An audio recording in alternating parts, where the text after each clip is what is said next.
Oi, Paulo. Oi, turma. Vamos hoje falar da importância da educação para o desenvolvimento. Isso não é algo que ninguém questione.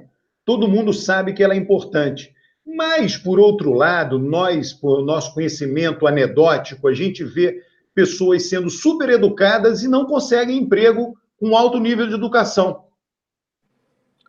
Pois é, essa discussão da educação é uma discussão muito interessante, né? Enfim, fiz mestrado, doutorado, eu sou militante da educação minha vida inteira, né? Mas eu tenho escrito um pouco e defendido a ideia de que a educação por si só não faz um país se desenvolver, né? Não adianta simplesmente educar as pessoas, né? Porque no final das contas a gente precisa ter um setor produtivo, uma indústria ou empresas que sejam capazes de absorver essa educação e transformar o conhecimento, o que os economistas chamam de capital humano, né, essa educação em produtos, em serviços que possam ser vendidos no mercado, de preferência no mercado mundial, e que tragam os ganhos de produtividade, ganhos de remuneração que a gente precisa. Então, no Brasil, a educação melhorou muito nos últimos 30, 40 anos, quando você olha a escolaridade média, só que isso não se converteu em melhora da indústria do setor produtivo brasileiro. Então, meio que essa educação virou água, né? É o que eu brinco que é o engenheiro que virou motorista de Uber. E a gente pode ir até adiante, né? Você vê a educação melhorou muito no Brasil. Então, se você imaginar isso daí, olha, as pessoas, os brasileiros conhecem isso.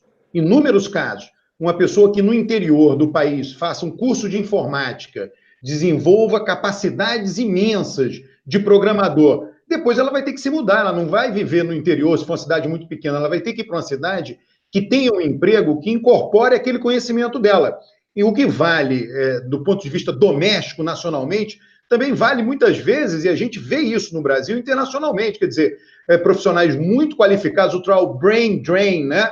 A drenagem de cérebros, profissionais muito qualificados não conseguem empregos no Brasil, tem que ir para fora para poder utilizar o seu conhecimento na produção. Exato, o que é o nosso brain drain, né? Que é o drain, a ideia do ralo, né? Que os nossos cérebros vão para o ralo, né? Acaba sendo o brain gain dos países que têm esse setor produtivo sofisticado, que tem as empresas que são capazes de empregar essas pessoas. Então, o nosso brain drain é o brain gain deles, né? Que é o caso do Reino Unido, Inglaterra, Singapura, Estados Unidos, são grandes polos de atração de cérebros e de educação, por assim dizer. Então, o grande problema do Brasil é que, como o nosso setor industrial está perdendo a corrida tecnológica, né? A gente tem hoje um setor produtivo industrial praticamente dilacerado, né? A gente não dá conta de fazer a mediação da educação se transformando em produtividade, em salários e empregos, né? Então, a gente educa ou para ter pessoas fazendo atividades de baixa remuneração e baixa produtividade, como motorista de táxi, nada contra, né? Mas a gente acaba tendo pessoas super qualificadas fazendo trabalhos que não têm aproveitamento, de fato, né?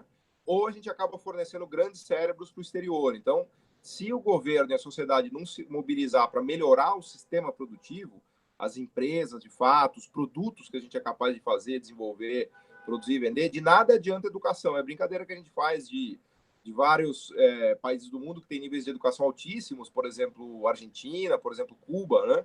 Mas que não se traduzem em capitalismo, não se traduzem em produção de bens e serviços, né? E nós estamos caminhando para isso. Até, o Paulo, quer dizer, existe toda a estatística disso, a gente sabe, mas eu, você, qualquer um, quem está nos ouvindo, quem está vendo essa nossa conversa, já viu esse caso. Olha, não faz muito tempo, eu estava no Uber e aí vi que o nível da pessoa conversando comigo era um nível mais alto. E perguntei para ele, você é formado em que área? Eu sou da área de publicidade, marketing, trabalhei com publicidade no Brasil, depois saí, fui morar fora, voltei. Aí ele explicou a situação pessoal dele, a mãe estava doente e por isso estava acompanhando a mãe aqui, mas quando aquele problema lá da doença da mãe se resolvesse, ele ia voltar a procurar emprego fora do Brasil. Exatamente esse caso que a gente está falando.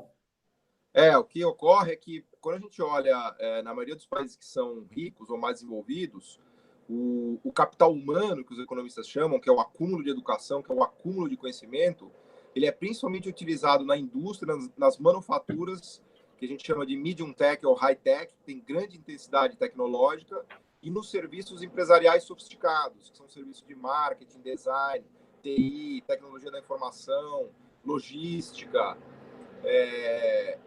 Esses serviços são altamente dependentes do setor produtivo, né? Agora, Paulo, uma coisa que eu acho muito interessante, que as pessoas compreendem com muita facilidade, o conhecimento, ele se materializa num produto, ou se materializa num serviço. A pessoa aprende, fica anos. Olha, esses engenheiros, né, do ITA, né, que projetaram aviões moderníssimos na Embraer, quer dizer, como é que aquilo se materializou? Materializou em bons produtos, em bons aviões. Então, você tem de um lado o conhecimento e a materialização dele. E aí você conquista mercados. Olha, se você não tiver uma ação efetiva no Brasil para incorporar esse pessoal muito bem qualificado, esse pessoal vai embora, não tem jeito. Exato, e a questão é ainda mais grave, porque quanto maior o conteúdo de conhecimento do bem ou do serviço, mais difícil é entrar nesse mercado, porque esse conhecimento acumulado, ele cria o que os economistas chamam de poder de monopólio, né? Então, as empresas que já dominam esses mercados, que você citou o exemplo do avião, carros, motores... A parte farmacêutica é fundamental nisso, a farmacêutica é incrível. Então, a dificuldade do Brasil e dos países emergentes para entrar nesses mercados é enorme, porque já existem patentes, já existe poder de monopólio, conteúdo tecnológico, tecnologia proprietária. Então, no Brasil, o que a gente deveria ser capaz de fazer? Empresas que acumulem esse conhecimento e que ganhem mercados no mundo. Mas isso é, como se diz em inglês, é easier said than done. É muito difícil fazer na prática, né? A gente tem os exemplos que a gente costuma conversar, né, Roberto, sobre a Coreia, né, que fez com a Hyundai, fez com navios, produção de navios. A China, que tem feito muito, né? Mas o ponto que a gente está querendo destacar aqui, que eu acho que é fundamental, é o lado empresarial da educação, né? Exatamente. O econômico não é uma sala de aula em que a gente fica explicando para as pessoas. E veja, eu sou economista e sou professor há mais de 20 anos, adoro dar aula, eu acho que é fundamental ter um lado civilizatório, inclusive, a educação. Mas o mercado mundial, lamento dizer, não é uma sala de aula, é uma guerra competitiva comercial, que sem empresas não adianta nada você educar e instruir as pessoas, né? Pois é, vamos supor que por um passe de mágica você repentinamente tornasse todos os brasileiros hipereducados, todo mundo com mestrado, doutorado. Agora, eles iriam trabalhar onde? Esse é que é o problema. E aí você fica... Unidos, né? Pois é. E aí você fica... Olha, você tinha mencionado a Argentina. A Argentina é um problema que nós brasileiros já vivemos de longa data, porque a gente vê os argentinos vindo para cá trabalhar aqui já faz tempo, né? Agora, o que eu acho importante nisso, Paulo, é que muitas vezes tem um preconceito. E como é que você entra? Você tem um poder de monopólio, você cria uma tremenda barreira à entrada. É um jogo como é que se diz? É um jogo de cachorro grande. Então, para você entrar, você tem que mobilizar muito recurso. Você tem que mobilizar grandes empresas, você tem que mobilizar o interesse governamental, o interesse da política nisso. Você não entra por um passe de mágica, cresceu, são tão geniais. Não é assim. Exato, basta ver, e a gente está num momento da economia mundial muito instrutivo, muito didático, né? Basta você abrir qualquer jornal, Wall Street Journal, Guardian, Financial Times, tem exemplos lá abundantes disso que a gente está falando, né? A Alemanha criando um fundo... O caso da Alemanha é impressionante, a Alemanha morrendo de medo de ter suas firmas adquiridas pelo capital chinês. Exato, a China fazendo isso à torta e à direita, a gente tem escrito e falado sobre China, né?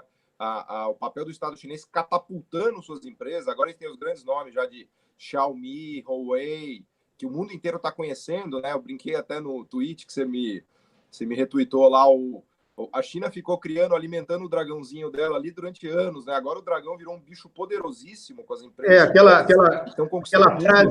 Aquela frase famosa do Napoleão: enquanto os chineses estiverem dormindo, tudo bem. O problema é quando eles acordarem. Não é exatamente isso, mas nessa direção, né? E os Estados Unidos reagindo a tudo isso, né? Então a gente vê claramente a tentativa do Trump de mobilizar as empresas americanas e usar o Estado americano de todas as maneiras possíveis e imagináveis para catapultar e para ajudar as empresas americanas nessa guerra, que é muito mais do que uma guerra comercial, é uma guerra tecnológica, né? Exato. Ô, Paulo, inclusive essa coisa de usar, agora está mais visível com o Trump, mas isso sempre aconteceu. Se as pessoas clicarem e procurarem aí na internet, vão achar, se eu não me engano, de um site que cobre muito a política nos Estados Unidos, chamado Vox, VOX, que batizou o governo Obama de governo Android.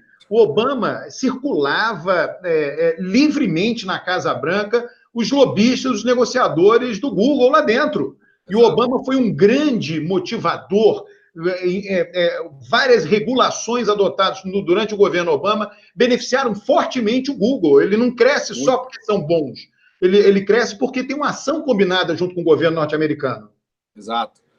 Esse é o nome do jogo, né, Alberto? Isso daqui não é novo, né? Desde a Inglaterra, quando a gente estuda, a própria Holanda, né? Eu lembro da Holanda, a Companhia das Índias holandesa era uma companhia para fazer guerra e comércio, né? Então estava muito Exatamente. claro para o Estado holandês, para o Estado inglês, o próprio Hamilton, né? Que foi um dos teóricos e policymakers mais brilhantes dos Estados Unidos, estava muito claro para essas pessoas, né?